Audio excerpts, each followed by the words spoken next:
Good evening. It's Sunday. How is everyone doing? Wow, I cannot believe that we are 25 days into the new year and we have so much to discuss. My purpose of coming on tonight is just strictly to discuss what has been happening with ICE, immigrations, and customs enforcement. I feel like, man, I've been kind of lagging on this topic. It's been something I've been wanting to talk about because, like, seriously, just a little bit of transparency. Some of the customers and clients that I actually work with have been dealing with this since way like longer than what's been like popularized in the news and everything, So it's really hello King. Politics. You know what I'm saying? Really, really a bunch of tricks, a bunch of distractions, but at the end of the day, the stuff that's happening is really affecting people's mental health, their family structures, and a lot of things. So thank you so much for always showing up. Can I highlight you, King? You always show up. You're always so just peaceful, respectful. I really appreciate you, Chakra King Black. Man, salute, salute, salute. Always. I don't want to be too how do I share this? I want to share a story, but I don't want to compromise this person's privacy, But one of the people that I used to work with, she was born, okay. She was born outside of the country. Her parents brought her here when she was an infant child, right? She was born in like South America, somewhere there, maybe even Mexico. See, I'm trying to hide the details. I'm not doing a very good job. Anyway, she wasn't born in the country. She was brought here. And so anyhow, she was able to, at that time, when she was going to school, when she was bringing up her own children, she was able to get along under DACA, okay?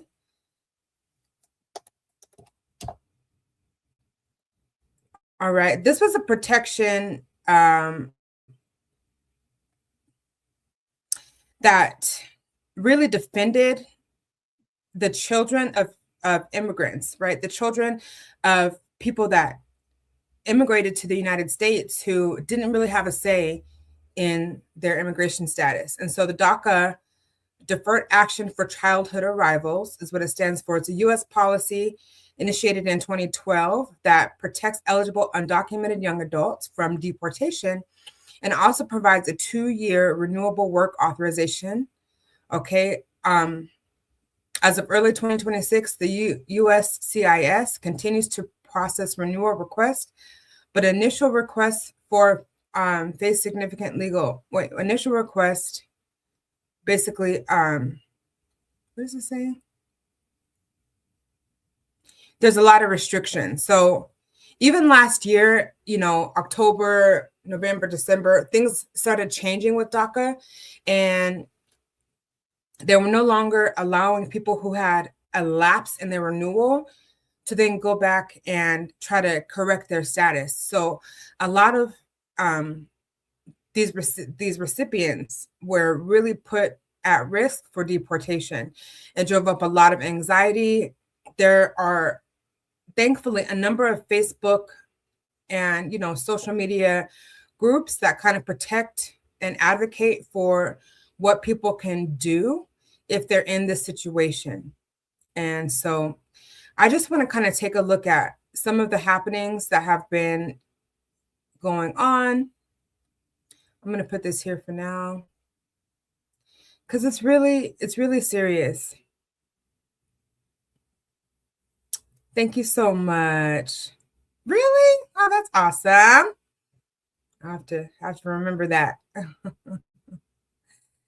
Yeah, so we're going to take a look at some videos because it's really getting out of hand, especially with the latest unalivings that happened in Minneapolis, Minnesota. Um, it's a lot of tricks. I'm going to start using that Paula tricks. It's a lot of tricks. It's a lot of distractions. But at the end of the day, like I said, a lot of people's lives are really kind of being turned counterclockwise. And you know my heart. When children are affected, I'm always going to be wanting to kind of bring issues to light. Okay, so welcome back to the stage. Some news rooms. Okay, and let me go over here because I don't want to be showing all my little things that I'd be watching on the side. So let me make it a full screen. Okay, so this is going to be talking about, something else that happened. So let's watch this, get some insight, and come back with some commentary. ICE has just deported a 22-year-old Louisiana woman who was brought to the United States at only 6 years old.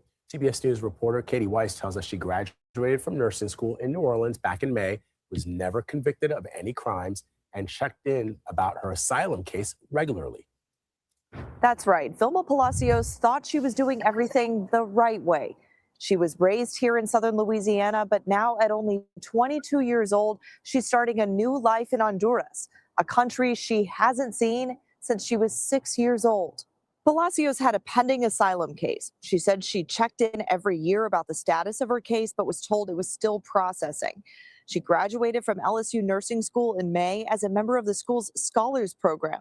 Then in June, after getting a car inspected for a tag renewal, she was pulled over, put in handcuffs, and taken to this detention facility in Basile, Louisiana, where she spent 6 months in detention. 3 weeks ago, she was put in shackles and deported to Honduras. Whenever I told them I really had to use the restroom, one of the officers actually put the cuff tighter around my wrist. It was very hard seeing myself and other women and other men included in that plane, how we were being treated.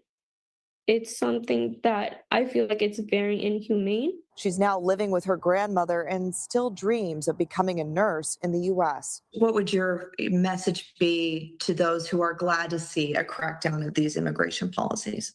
Some things are needed with immigration because there are bad people, but also be aware of that these are people's lives that we are talking about. We reached out to the Department of Homeland Security for a comment about her story. The DHS previously told our affiliate WWL that Palacios admitted to being in the U.S. illegally. And to be clear, work authorization does not confer legal status. DHS also added that they encourage all undocumented people to take control of their departure with the CBP Home app. Back to you. All right, Kate, thank you very much. That story, that really just breaks my heart for this young lady because, again, like we discussed before, she was a DACA recipient. She didn't have a choice in her being raised or brought here illegally to the United States. And so what I thought was supposed to be happening, correct me if I'm wrong, with all of these ICE raids were that according to the administration, the current administration, the goal was to be going, after those who have a criminal history, those who are a danger to society. And I'm not saying that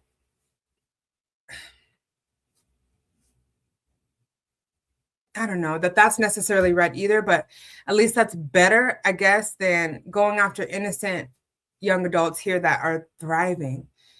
She had no criminal history. She was pulled over because her plates were expired, which a normal situation like that would have just rendered maybe a traffic ticket, a fix-it ticket or whatnot. But she was detained and deported. That is so traumatizing. And it's very, very disheartening because she didn't really deserve to be treated like that.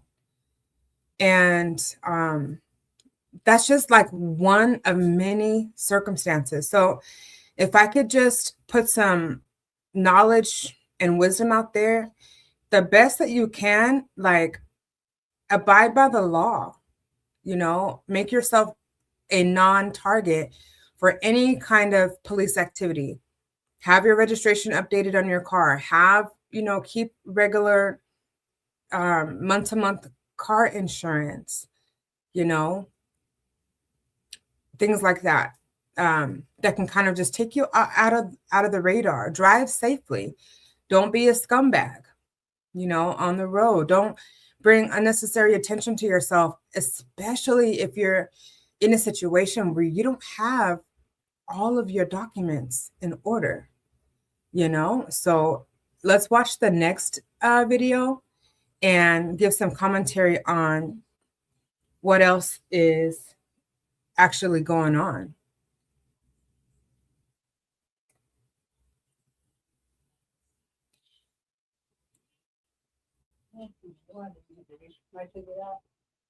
What's up, my people? Good morning. Okay, I'm making this video just. What's up, my people? Good morning. Okay, I'm making this video just to create awareness. It is Saturday morning here, and a lot of Africans want to go out shopping. You want to go to the African store. So I'm making this video just to create awareness, not to scare anybody, but just to remind you that ICE is still going to African stores. Okay, I'm about to play this video. I'm not sure exactly where this happened, but honestly, it's just to remind you that if you have your papers, take it with you or take copies with you. If you do not have your papers, I cannot tell you what to do. But it is not by fire, by force for you to get that egusi or that ogbono or that crayfish. Maybe if you know somebody that can get it for you. But again, I cannot tell you what to do. However, if you have your papers, take it with you, because so many Africans think that just because they are in support of the present government, that maybe they will not be affected. It doesn't matter who you voted for. It doesn't matter whether or not you are in support of all that is happening. As you will see in this video, the first thing that ICE would see is the color of your skin. Let's watch it together. They're in the African store. They're not supposed to come in here. To me? Listen, you guys need to leave. Oh my God. Listen. Why they're entering here? They're not supposed to be in here. Listen, respect me. I will respect you. You guys enter, or you guys are busting through his door. You guys are not doing any order. You guys don't have the right to be in here. Oh my, they enter through the back door. I'm not going to close my door. Yeah, you can close. You guys have to. I'm not doing shit. You have everything. What the They'll come through here. If they're ICE. Go. I don't know. Bro, let me tell you something. These people are not playing, yo. They're not even asking if you're a citizen. They're not asking if you had document. I'm in the African store. They broke in the people African store. They broke from the back door. I'm shopping and they just snuck behind me and they grabbed my shirt from the back, bro. They don't even care if you have documents. They're not even asking you if you're okay. They just, as soon as they know you're black or something, they just like literally grab me from the back. I turned around, I was confused because they broke through the people back door. I was totally confused. They grabbed my hand for no reason. I'm a fucking citizen. They don't even care, bro. So as you can see, the lady is obviously shaking from what had happened. It's a traumatic experience when armed men just, barge into the door. And like she said, they grabbed her. They were not even asking, are you a citizen? Do you have your papers? The first thing that they notice is that she's black. So it's possible that they let her go after hearing her accent.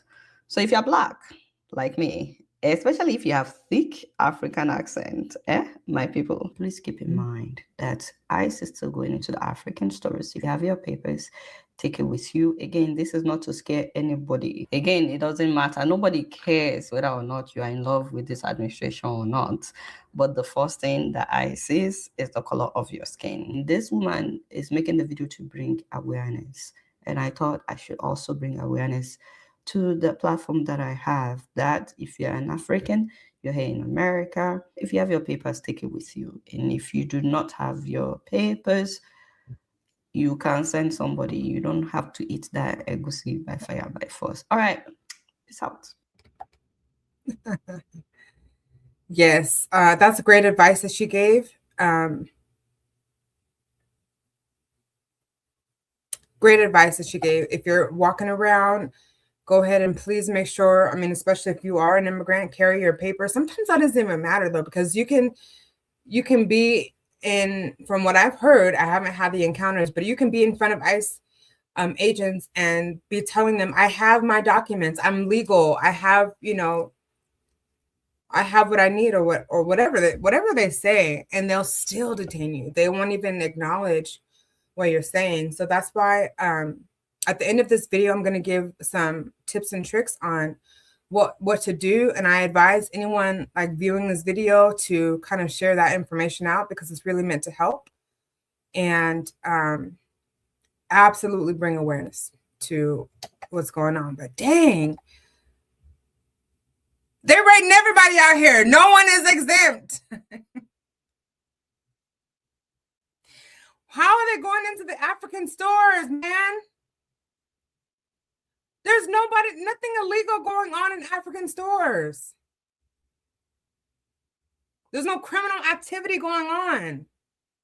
They're profiling, in my opinion. Disclaimer, everything said in this video is my opinion, and I have a right to express my opinion. And I am just doing some reviews. All right.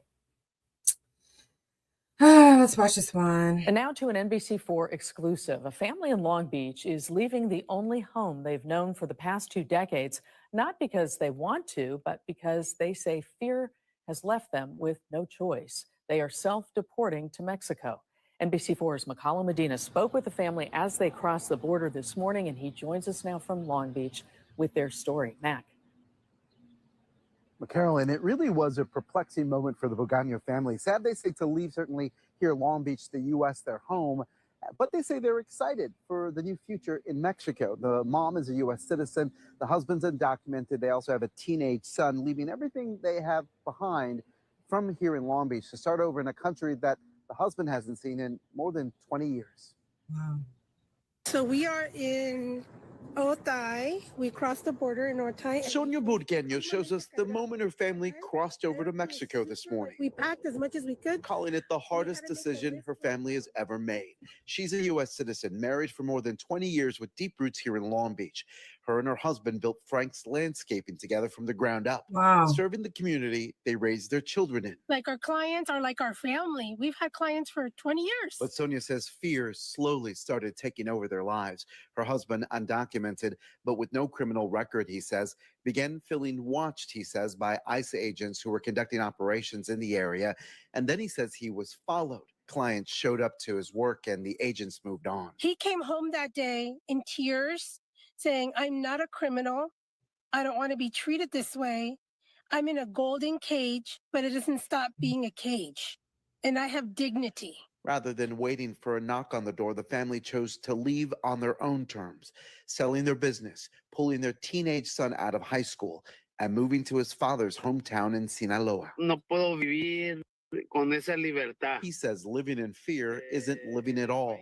The decision meant leaving behind Sonia's elderly mother and her extended family, all U.S. citizens. But Sonia says dignity mattered more than geography. I don't want him to feel that his dignity has been robbed away. I don't want him to feel like he's a criminal, because he's not. For now, the family is starting over with limited savings and a lot of uncertainty. Family and friends have helped by setting up a GoFundMe to cover some of the moving costs and repairs to a home in Mexico. Well, it's a little bit harder because I live more time here and then in the United States and in Mexico. Francisco says what matters most is that they're staying together. We see what's going on in this country. We see where it's headed, and we don't want to be a part of it. Sonia calls the move an ending and a beginning. You can do well in any country as long as you put the work and the effort. This is such a beautiful family. Wow. Wow. Wow. Wow. Wow. The family says they plan to stay with some friends as they make those repairs on the home in Mexico. Live in Long Beach, I'm Macala Medina, NBC4 News. Ay, ay, ay. Now, I wonder if they actually took the Here on Democracy Now! If they took the deal, there's this commercial that I've been seeing, right? You probably have seen it too, where they say that if you take some kind of self-deportation deal, you might be able to come back or not face any kind of legal legal ramifications. I wouldn't trust it. I would not trust that at all. I'm telling you. But I wonder if they took that route, you know, as self-deportees. But I just think about those teenage kids, like they have not lived a day in Mexico. And I remember like a couple, maybe a year and a half ago, almost 2 years ago, you would go to Home Depot, right? And you would see a lot of workers just, you know, waiting to, they had all their tools and stuff, just waiting to be picked up for a job. That, you don't see that like how you used to. I used a couple of those guys to help me do yard work. I'm not going to lie. You know what I'm saying? But you don't see that anymore. But I wouldn't trust that deportation trick at all. I wouldn't be calling a number that I hear on a commercial saying, I'm so-and-so, I've been here for 15 years. I don't have my status in order. I want to self-deport. Can you walk me through the process? Heck no. I just don't trust it. So I think it's ill-advised to think that that's a system that can be trusted, especially under the current administration. That's just my opinion. Okay, so now I want to get into this. I found this to be very, very fascinating. Hello, Marsh. Good to see you too.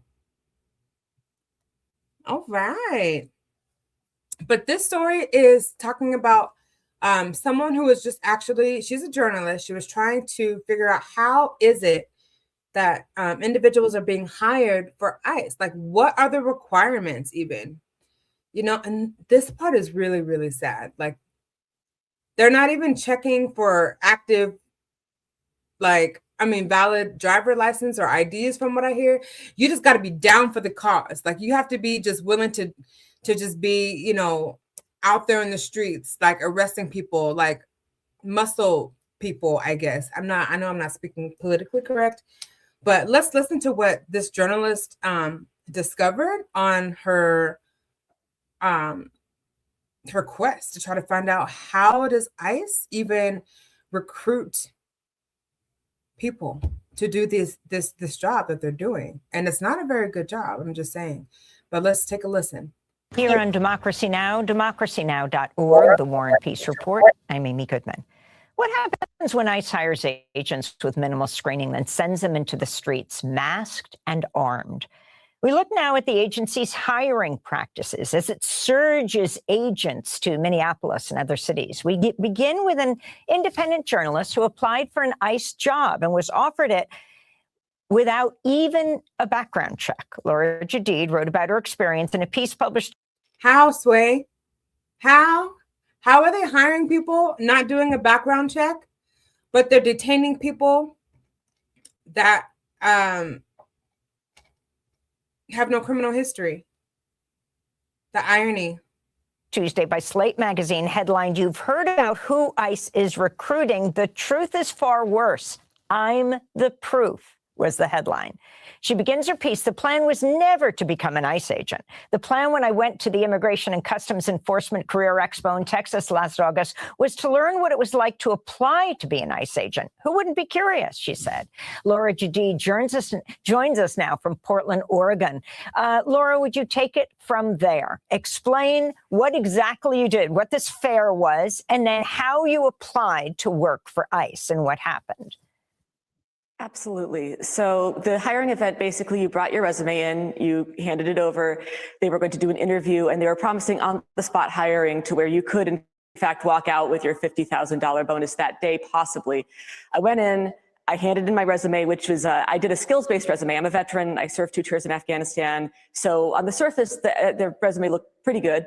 had a very brief interview, took all of 6 minutes. They didn't ask very many questions. And then I left, assuming I would never hear back, because I'm a very Googleable person. I have an unusual name. I'm the only Laura Judith on the internet.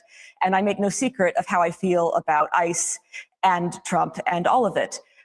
So I was not expecting several days later to receive a tentative offer. I missed it in my inbox and it sunk to the bottom, which means that I never filled out the paperwork they requested. I never accepted the tentative offer. I never filled out my background check paperwork. I never signed the affidavit saying I committed no domestic violence crimes, none of it. A few weeks later, I got a message from LabCorp saying that ICE wanted me to do a drug test, and I went ahead and did that. I was pretty sure I wouldn't pass. I'd partaken in legal cannabis 6 days before the test, but why not waste some of their money, right? And then 9 days after that, I decided I wanted to, I was curious, had they processed the drug test yet? So I logged onto the ICE hiring portal, and what I found was that not only did the drug test not seem to be relevant, I was listed as having joined ICE as of 3 days earlier.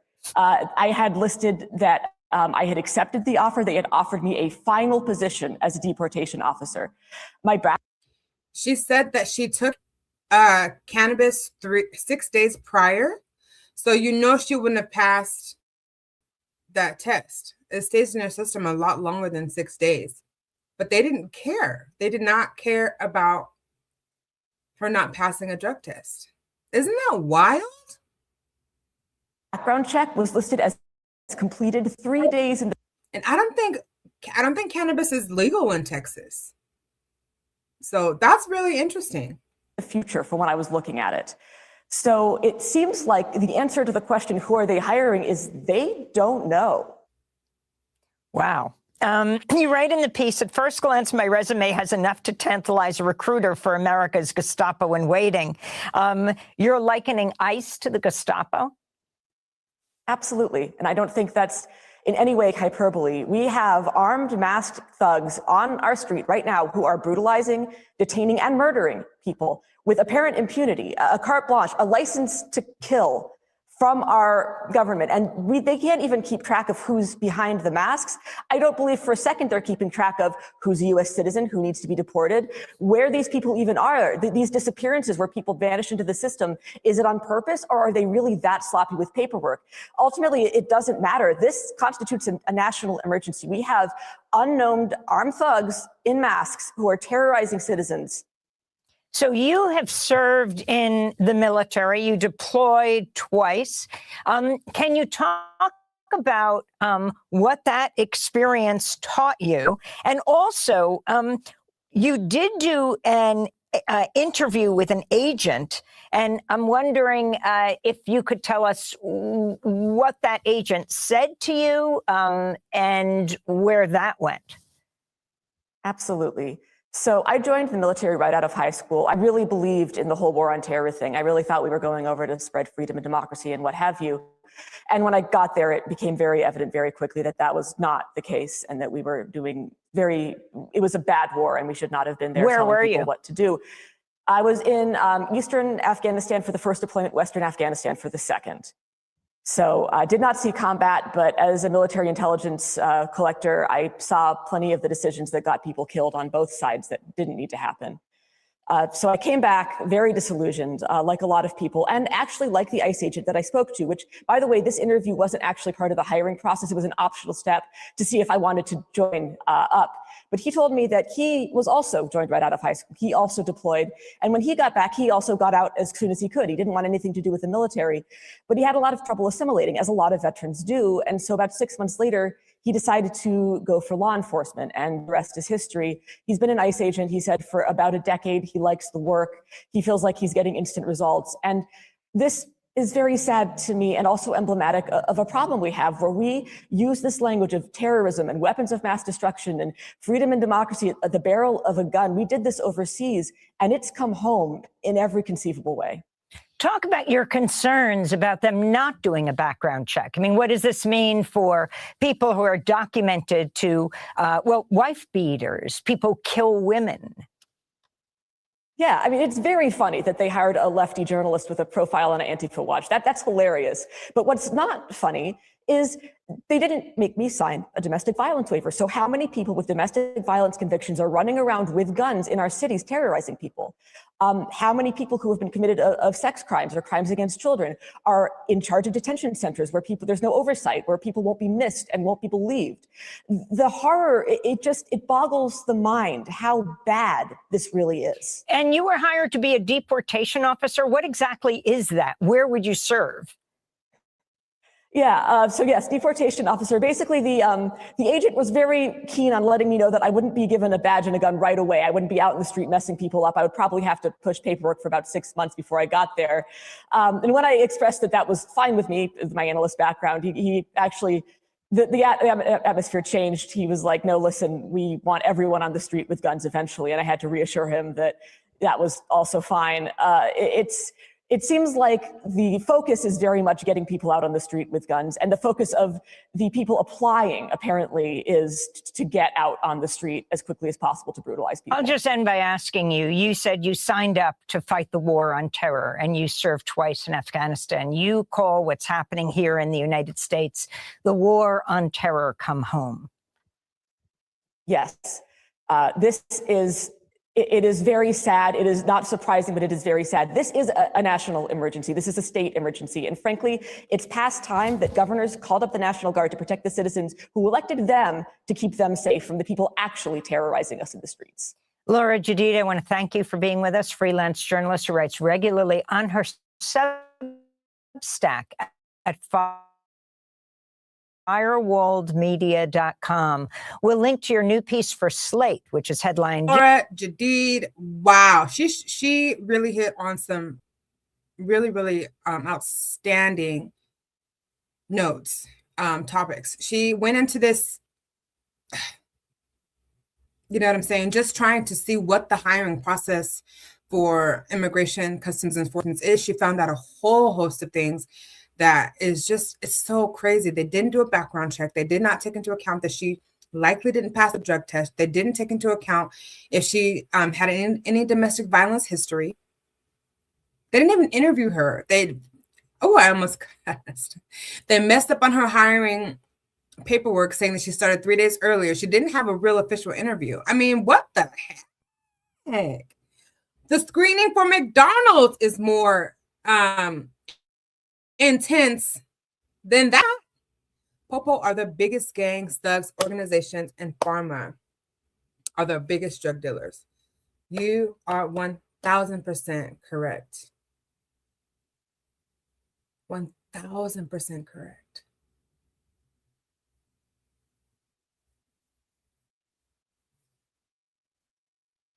This is real. I mean, there have been undercover investigations within the LAPD that have this very thing, that the Popo are the biggest gangs, thugs out there. The rabbit hole goes deep. I'm just here to bring awareness, not to scare anyone. You know what I mean? And Big Pharma, can we even just talk about just for example, just one example, the number of people, scientists, doctors, laboratory assistants, and the like who have developed, spoken about cures for cancer that have been deleted? Because they don't want cures. They want to perpetuate illness. They want infirmities to never go away so that the money can continue to pour in with all of these drugs. Do you know that every time I hear a commercial about the drug called Jardiance, I cackle to myself because it talks about, it's, okay, Jardiance. I even know the stupid jingle. A little pill with a big story to tell. Anyway, at the end of the commercial, they're always saying about if you have the symptoms and side effects of swelling or pussing, redness behind behind the anus and the genitals, you know, discontinue or talk to a doctor. Why would you want to take a medicine that causes that? How is that more helpful? I'm waiting because I don't have an answer.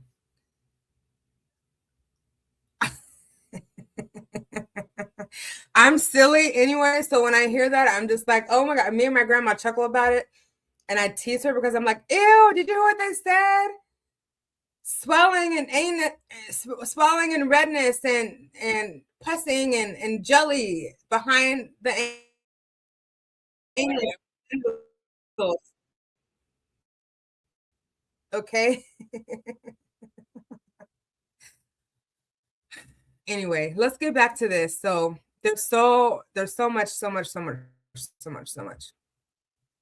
This is the next scene. This is at least a dozen people were arrested in ICE raids across LA over the weekend. I mean, I think this was not this weekend. This was the past weekend, the weekend of January 17th. Okay, before MLK Day. Let's see what they say. 2 minutes.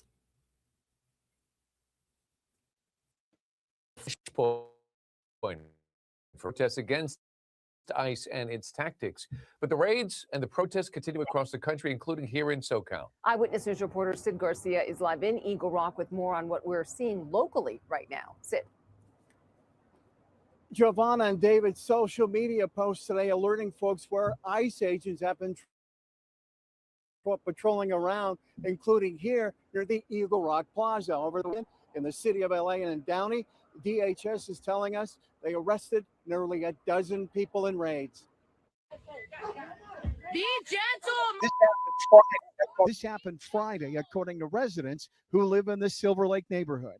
Muchos de los vecinos le dan trabajo de plomería, handyman. She didn't want us to show her face or use her name. She says the man you see being taken away by immigration agents is her godfather named Rafael. She and some of the neighbors tell us Rafael has been a fixture in this neighborhood for some 40 years, collecting recyclables and doing handyman work. Tenemos esperanza que todo va a ser bien para Rafael. She says family and neighbors have hope that Rafael will be okay as they try to secure an attorney for him. The goddaughter tells us he saw immigration agents chasing two other guys. He got scared and ran. Rafael was the one who was caught and taken into custody. Right here in Downey. Over the weekend in Downey, immigration agents detained nearly a dozen people. In a written statement to Eyewitness News, the Department of Homeland Security tells us on January 10th. You see how they're manhandling him? That's not right. And they're wearing masks. So you don't even know who it is that's touching you. Are they wearing badges? I mean, do they announce who they are? Wouldn't you think you have a right to kind of fight back? But I don't know. Customs and Border Patrol conducted a targeted immigration operation in Downey, California, resulting in the arrest of 11 illegal aliens from Mexico and El Salvador that have all broken the immigration laws of the nation. We talked to the man who shot the cell phone video. Here's what he had to say. Stay active, stay vigilant, be an active witness, create awareness. Don't be afraid to get up close. Now, obviously, don't interfere, but make sure that you're trying to see why they're detaining them. If they have a warrant, ask the people what their name is, because if they are detained, we want to get their information so we can pass it along to their families. We don't want this happening anymore in our city. In a statement from Downey Mayor Mario Trujillo, he says that the city was not given any warning that immigration agents were going to come in this weekend, and he wants the immigrant community to know in the city of Downey that the city is not helping immigration agents at all. City leaders here in LA are going to be talking later this afternoon. We'll have more on that on later editions of Eyewitness News. For now, sanctuary state means nothing anymore. A sanctuary city means absolutely nothing. Now it's 6. The federal government increasing crackdown on undocumented immigrants in Los Angeles, upending lives and the fragile business community. Locally, LA Fashion District has been the most recent focus of immigration raids by federal agents. Yeah, this area is primarily a hub, of course, for small minority-owned businesses that have struggled to survive during this surge in raids. Jacqueline Sarkeesian joining us live from the Fashion District, where tensions are still rising. Jacqueline. Hi, good evening to both of you. When the raids first started back in June of 2025, we know that business was hit hard here in this community. Many owners, business owners telling us things have never been the same since those raids started. Then the one that took place here yesterday is affecting business once again. Foot traffic, not a lot of foot traffic today. A lot of the vendors believe it's because of yesterday's operation. The owners are closing up shop for the evening, but they're saying it was very quiet, especially heading into the weekend. This was the scene Thursday as federal agents carried out an immigration operation in LA's Fashion District downtown.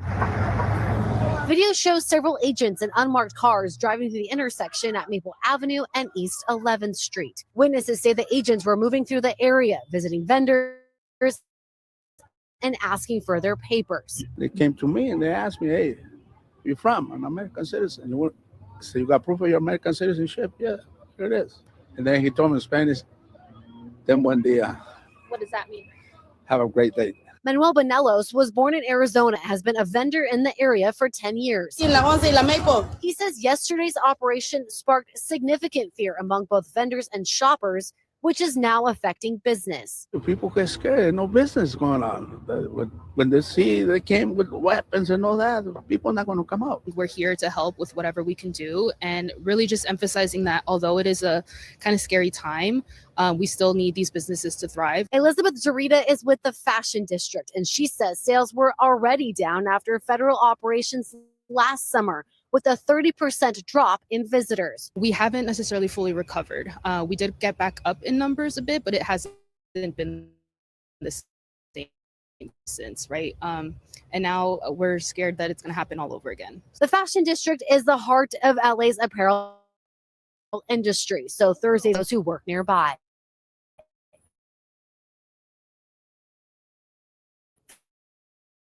This is just honest vendors, honest sellers. Like, there's just honest people at the end of the day. And I feel like putting fear in honest people's hearts is not an American thing to do. We did reach out to Homeland Security for comment. I mean, that's really true. I mean, this is a fear.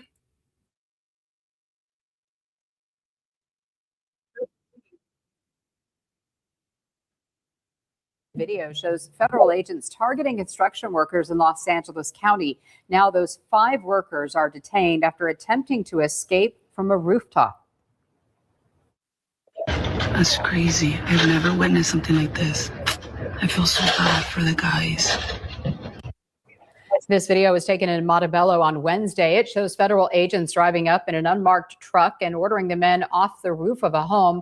One of the agents even climbs up onto the rooftop. The workers scramble and jump onto another rooftop as they try to get away. Today, the Department of Homeland Security confirmed those 5 men are now in custody. This is one of several immigration operations that took place this week in Southern California. The Department of Homeland Security appears to be ramping up immigration enforcement efforts in the region. Federal officers also swept through the bustling Fashion District in downtown Los Angeles yesterday.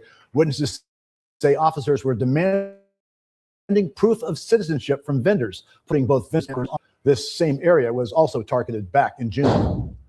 And this footage shows from 7 months ago, LA Mayor Karen Bass says the Fashion District has still not recovered from those raids. Bass is now calling out the aggressive escalation of ICE enforcement, saying it's frightening. The idea that you would terrorize the American public, that Angelenos still have to live in fear, never knowing when and where ICE is going to show up. Fashion District representatives have not. I mean, they're coming in unmarked cars, brandished with firearms,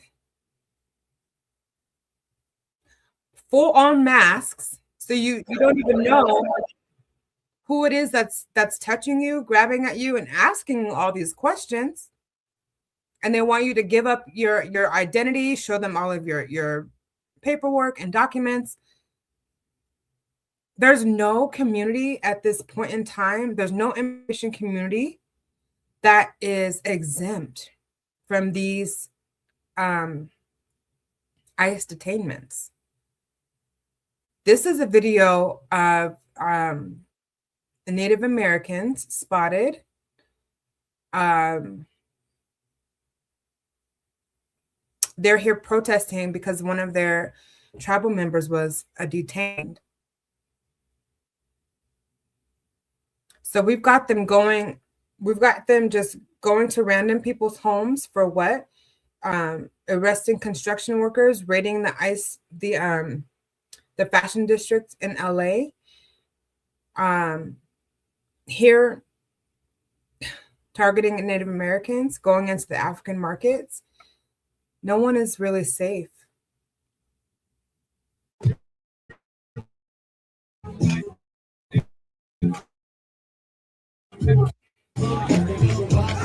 Play that music, but this is something the Lakota Nation, they're literally just, kind of protesting because, they're targeting Native Americans. Like, where are you going to deport? And Jesus, where are you going to deport Native Americans? Can anyone answer me that question? Where are they deporting them to? This is the land of the free, no? I can't continue with this because it's going to flag my video. But the point is made here. Like, clearly. Native Americans spotted entering ICE detainment center following tribal member arrest. What the heck was a tribal member arrested by ICE for? That makes no sense to me at all. It infuriates me. Here's another story.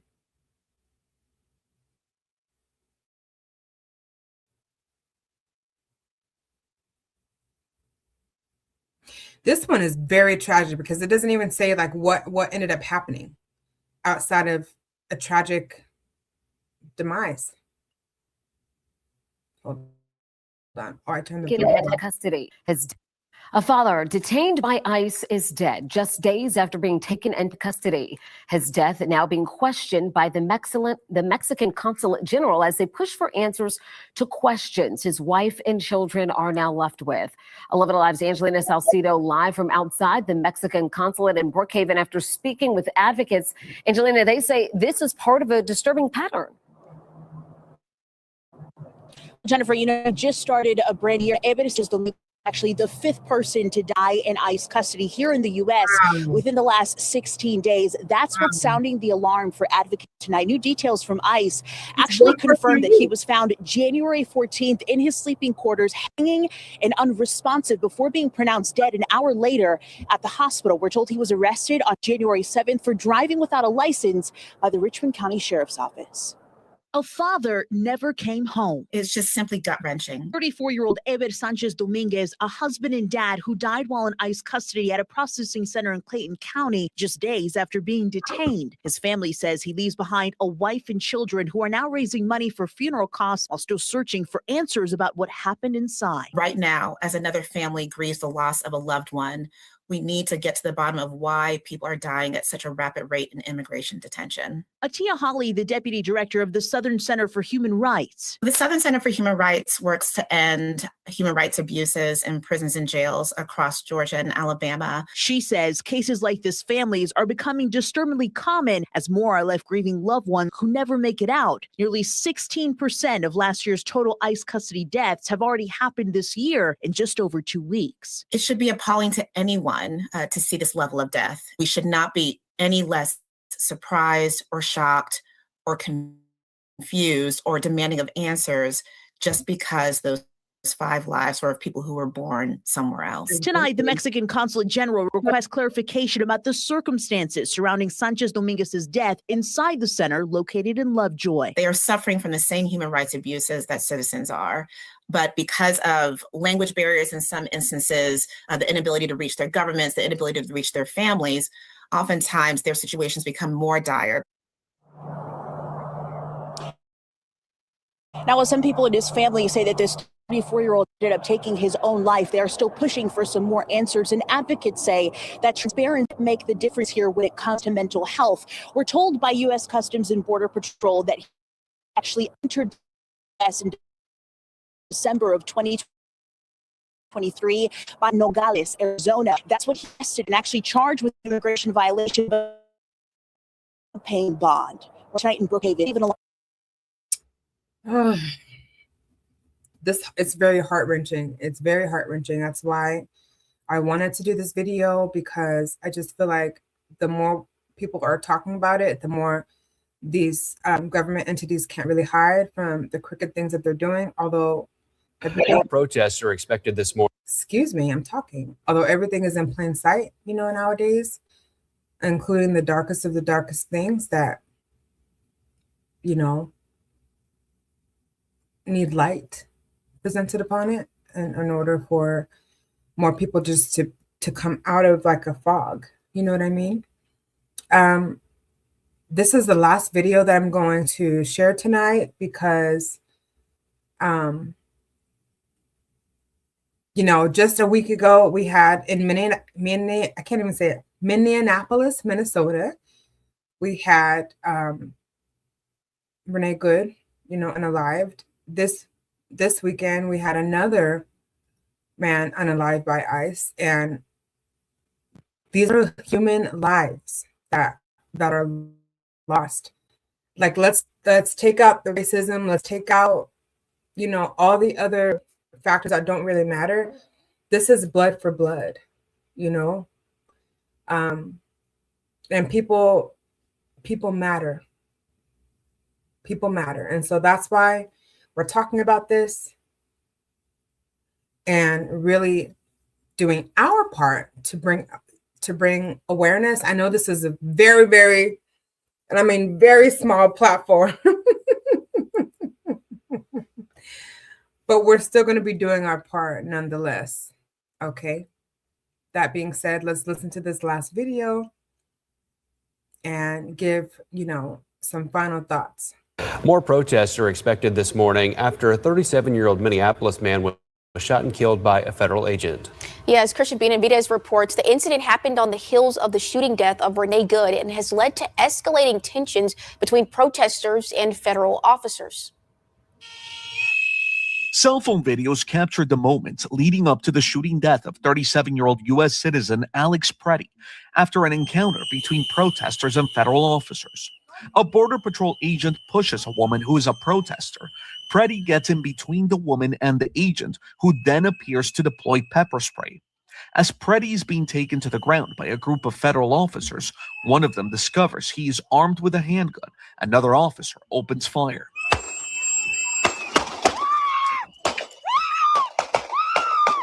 The officers attempted to disarm this individual, but the armed suspect reacted violently. Fearing for his life and for the lives of his fellow officers around him, an agent fired defensive shots. The Department of Homeland Security released this photo of a 9mm semi-automatic handgun. Minnesota officials say Preddy, an ICU nurse, had a valid permit to carry and was legally allowed to have the handgun in Minnesota, which is an open carry state. I just saw a video of more than 6 masked agents pummeling one of our constituents and shooting him to death. How many more residents, how many more Americans need to die or get badly hurt for this operation to end? Protests have escalated following the incident, which comes just 2 weeks after the death of Renee Good, also at the hands of a federal officer who said he fired in self-defense. We don't disagree that there is an issue with criminal immigrants. We all agree that there is an issue with how it's being addressed right now, with complete lack of regard for human life and dignity. In response to the shooting, more than 1,000 protesters took to the streets in Minneapolis in sub-zero temperatures, with other protests being held in solidarity nationwide. In the wake of the shooting, Senate Minority Leader Chuck Schumer said Saturday that Democrats will not put up the necessary votes to advance a bill to fund the Department of Homeland Security.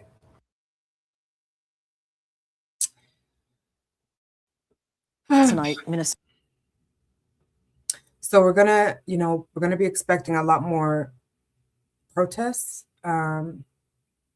which is something that I actually, I'm glad to see that it's still happening, because in some ways that means that people are not just standing down and letting injustices, prevail. They're really kind of taking action. I love activism. I love that people get up, and stand up for your rights. And don't give up the fight. Sorry. But anyway, I do love that. I'm very curious even now to kind of understand what has happened to, and look, I'm getting tension in my neck because it's dealing with kids. Do you remember back in 2024 when a lot of this immigration and violation of human rights issues really started happening, and there were like 1,300 kids that were separated from their families at the U.S. border? 6 years later, or however many years later, maybe it was 2020, I don't know. I think it was 2020 actually.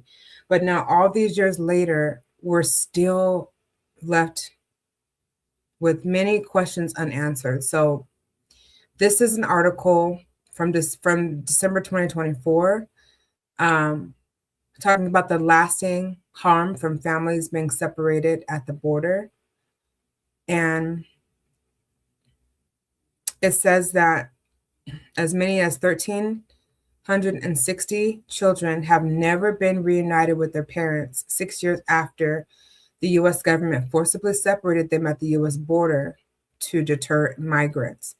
The program constituted enforced disappearance and may have constituted torture. U.S. efforts to help separated families have not adequately reckoned with the severe harm inflicted on them. Fully reckoning with the serious human rights violations require a public accounting, an apology, compensation, and possible criminal prosecutions. The U.S. Senate should reject any officials involved in family separation for new posts. As many as, again, 1,360 children have never been reunited with their parents 6 years after being forcibly separated. That is just the saddest thing. I think I will do in a separate video, like a follow-up to this, to gather more details. But it says here that, and this is according to the Human Rights Watch, it says that the U.S. government separated more than 4,600 children from their parents between 2017 and 2021. The 1,360 children who remain unaccounted for amount to nearly 30% of the children separated during the first administration of President DJT. Senior officials began discussions on forcible family separation in February 2017, weeks after the current administration took office. So this is something that is still a serious trauma, a serious human rights violation upon those children and families that needs continual follow-up, because what is being done to reunite those children with their families? I don't know. And I would like to find out more, to be very honest with you all today. As you can see, like, my demeanor is it's like dragging now, because as Chakra King Black 4197 says, all lives matter, all children lives matter. And, I think I will continue to, in some ways, talk about this, because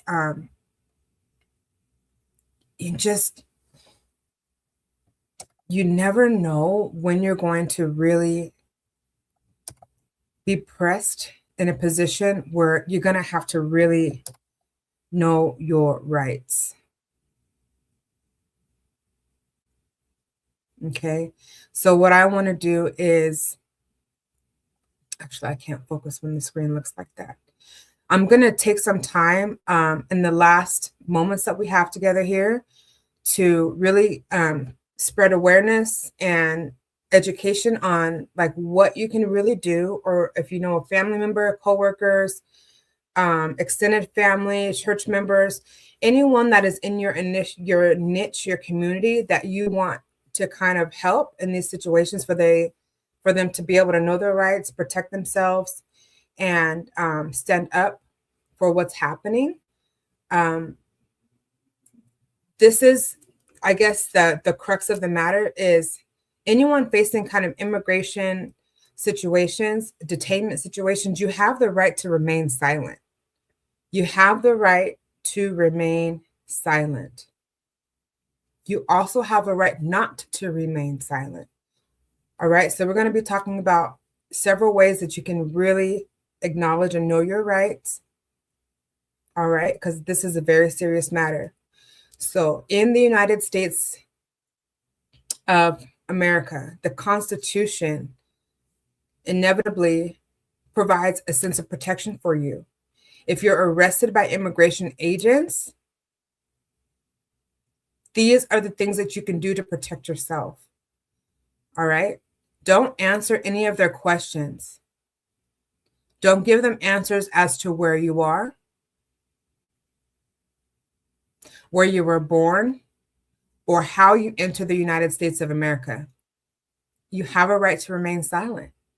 You can choose not to answer any questions. All right? Don't share any documents unless it is a letter from a lawyer. Most importantly, don't provide any false documents because they will absolutely use that against you.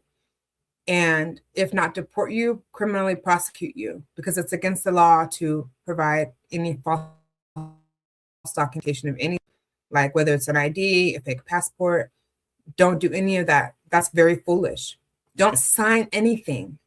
Specifically, an order of voluntary, here we go, voluntary departure without consulting an attorney first. To tell immigration authorities this statement, I do not wish to speak to you, answer your questions, or sign any documents based on my Fifth Amendment rights under the U.S. Constitution. Be sure to carry with you the red card to explain and assert your rights. I have some of those red cards that I'm actually going to be passing out in my agency and ordering more. No, I'm not looking through my drawer. You can order them. Okay, you can order them for free online.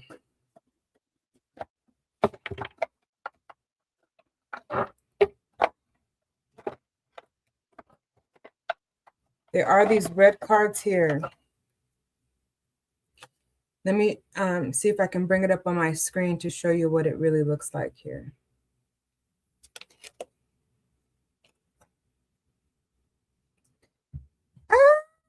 It's a red card. On one side, it's English, and on the other side, it's Spanish. It actually says this on here.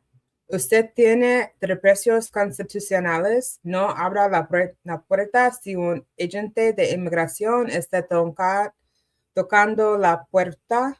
I do not wish to speak to you, answer your questions, or sign or hand you any documents based on my Fifth Amendment rights under the United States Constitution. No conteste ninguna pregunta de una agente de inmigración si trata de hablar con usted. Usted tiene el derecho a guardar silencio. I do not give you permission to enter my home based on my Fourth Amendment rights under the United States Constitution unless you have a warrant to enter signed by a judge or magistrate with my name on it that you slide under the door. Okay, I'm not going to read everything on this card, but this is so important. If I could send out all of these cards to you, I would. They're in such a high demand right now for community organizations and human rights groups because we really want to educate the public on what you can do to protect yourself. You don't have to answer any questions.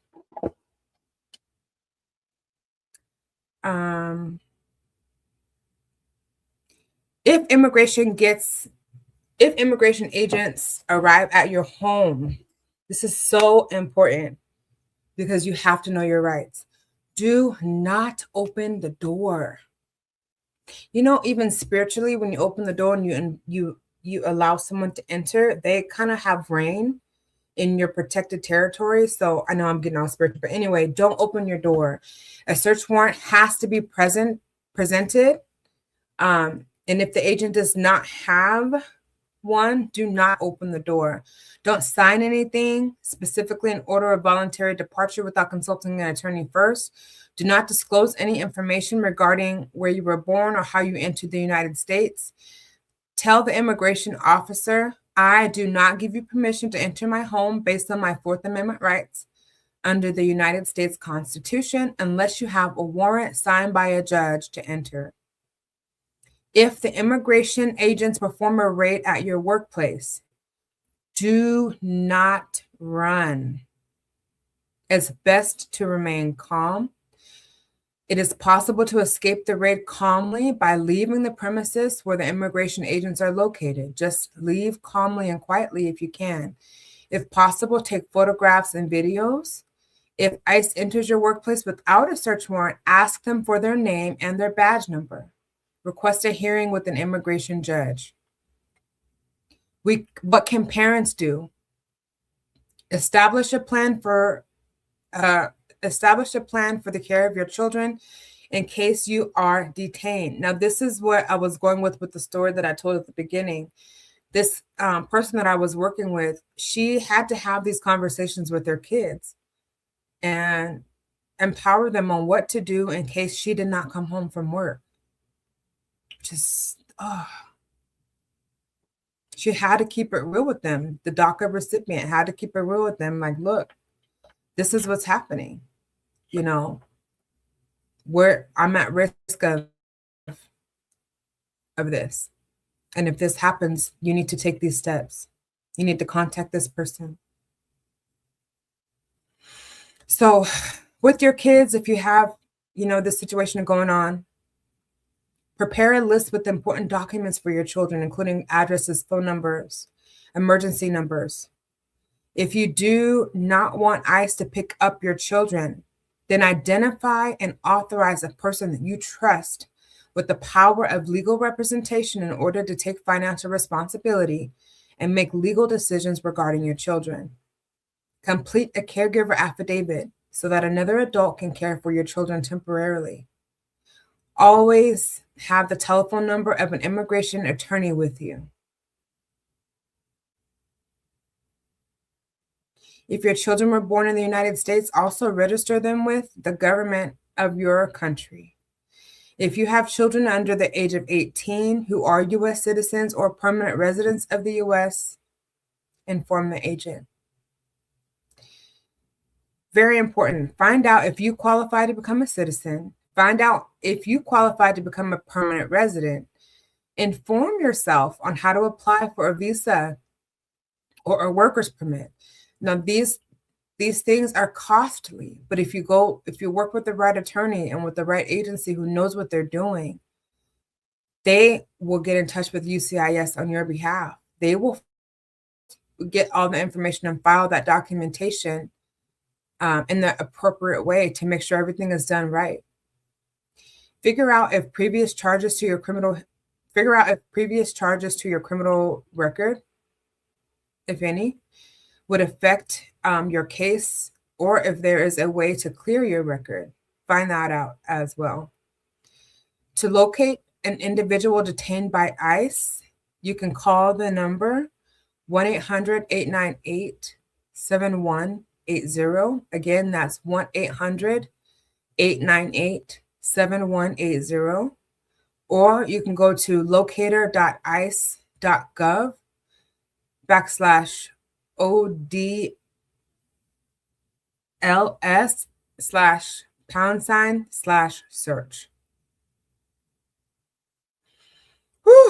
The Ralph Civil Rights Act, the California Civil Code, Section 51.7, forbids acts of violence because of, for example, your race, your color, your religion, your ancestry, your origin, your age, disability, your sex, your sexual orientation, political party, or your part in a labor dispute.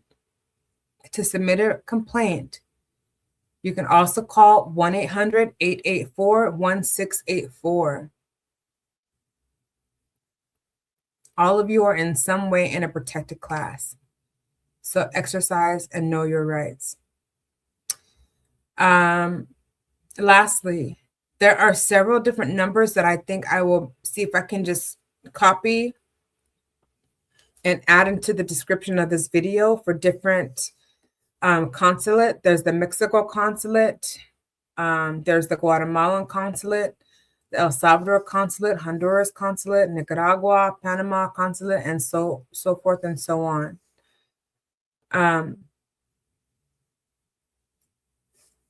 There is the www.todec.org, or on Instagram, Facebook, and Twitter at TODEC1 for more information. I really hope that all of you are being safe out there. I really hope that in some way that this information helps, because that's, part of why I'm here, making all these waves, hopefully getting us out of this thing. Okay. But I certainly appreciate you hanging in there as long as you did. Thank you. Special shout out to Chakra King Black.